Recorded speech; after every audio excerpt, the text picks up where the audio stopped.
According to Ethan Lyon of the Sparzo Digital Branding Agency, individuals gave $227 billion in charitable giving in 2009, which accounted for 75% of all giving for that year. This figure is more than the giving done through foundations, bequests, and corporations combined. Charitable giving is a tangible way for individuals to participate as socially responsible members of the local and global community. The benefits are exponential.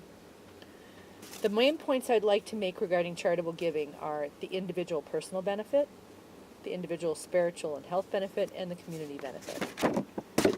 So why should individuals give to charities? For one good reason is that most charitable donations are tax deductible, which means that as long as you don't receive any goods or services, what you give in donation is an advantage on your taxes. It's taken directly off the tax amount that you might owe. Another way that charitable giving is a benefit is that individuals can pool their resources with other like-minded individuals for maximum impact. An example of this would be if you had $10 and you gave it to Oxfam, that wouldn't do a whole lot. But if you gave $10 to Oxfam and 5,000 other people gave $10 to Oxfam, that's $50,000, and that could have a sizable impact. That could build a well in South America or Africa. So, and if you were to do this, if you were to donate to Oxfam and you found out that your money and other people's money pooled together built a well in South America, then you would most likely report an overall sense of feeling pretty good, well-being and happiness. So beyond the tangible benefits of giving, when a person gives, they feel better about themselves, which is good. And they do this through, they appear happier, they live longer, and are more prosperous in general. People who give to charity are 43% more likely to say they are very happy than non-givers, according to Arthur Brooks in his book, Who Really Cares? The Surprising Truth About Compassionate Conservatism. Several large studies have also found that senior citizens who volunteer had a 40% less likely chance of dying in a given year than other individuals of similar age and health who did not. Citing a survey in 2000 that controlled for things like education and age and race and all other outside explanations for giving and income increases, Brooks also reports that every dollar donated to charity was associated with $4.35 in extra income. Of this additional income, $3.75 was due to the dollar given to charity. At a national level, a 1% increase in national giving appears to increase the gross domestic product by about $36 billion. Communities also benefit from charitable giving in several ways. By participating in the community through donations of time and money, individuals become more connected to each other and also to their community.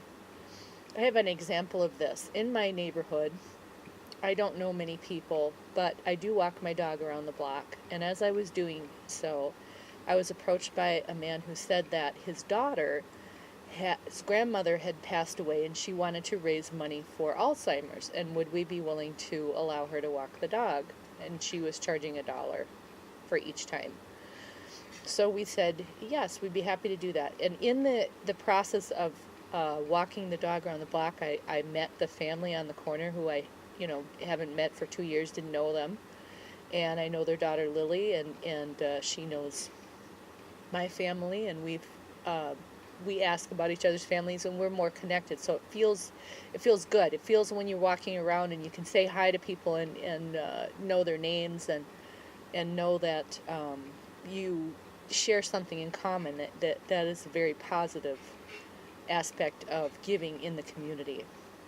If individuals help the community through donation, there are more resources for those who are in need. So as Lily does this charitable gathering of money through walking dogs, she'll be able to pool that money and put it in the Alzheimer's Foundation, which in turn will help research and other resources for others. And by donating to the community, individuals ensure that there are resources for their use if the need arises.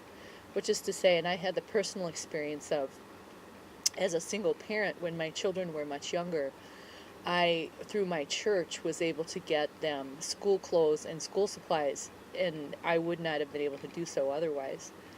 As I got a job and I've become remarried, I've been able to be the one to help donate with taking the time to go shop with individuals and donating the money and the school supplies for others to benefit. So it's a circular situation. If you help and you make sure that things are there for helping, then when you're in need of help, it will be there for you as well.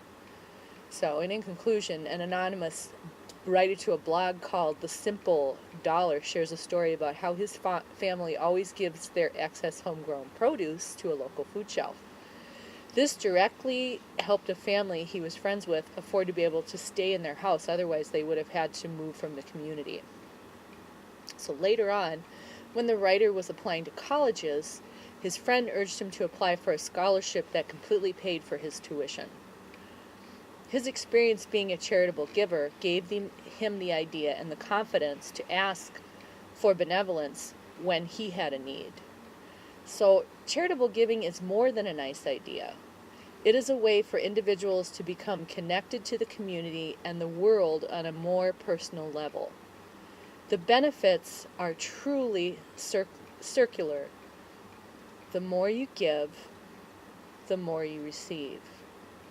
And this is why it's a good idea to take your resources and give them to a charitable donation if you have the opportunity to do so. It's a win-win situation.